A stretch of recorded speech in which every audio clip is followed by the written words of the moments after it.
Peddapalli parliament అభ్యర్థి గడ్డం వంశీకృష్ణ గారు తన యొక్క నామినేషన్ పత్రాలు జిల్లా ఎన్నికల అధికారి ముజ్మిల్ ఖాన్ కు అందజేసిన అనంతరం మీడియాతో మాట్లాడుతూ పెద్దపల్లి ఎంపీగా గెలవగానే కేంద్రంలో కాంగ్రెస్ గవర్నమెంట్ రాగానే రాహుల్ గాంధీతో వాళ్ళ కుటుంబానికి ఉన్న సాన్నిహిత్యంతో అనేక పనులు చేయడానికి తన వంతు కృషి చేస్తానని, అలాగే తను ఆల్రెడీ బిజినెస్ మ్యాన్ గా ఉన్నాడు కాబట్టి ఇంకా కొత్త సంస్థలు రావడానికి తీసుకురావడానికి తన వంతు కృషి చేసేందుకు సిద్ధంగా ఉన్నానని, తన జీవితాన్ని పెద్దపల్లి ప్రజల కోసం పెద్దపల్లి అభివృద్ధి కోసం అంకితం చేయడానికి సిద్ధంగా ఉన్నానని ధర్మపురి లక్ష్మీ నరసింహస్వామి సాక్షిగా ప్రమాణం కూడా చేశారు.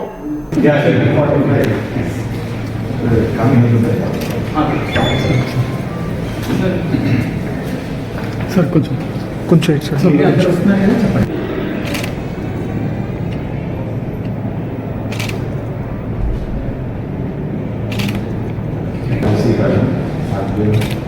nominated as a candidate to fill the seat in the House of the People, do swear in the name of the God, solemnly affirm that I will bear true faith and allegiance to the Constitution of India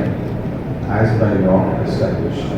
and that I will uphold the sovereignty and integrity of India.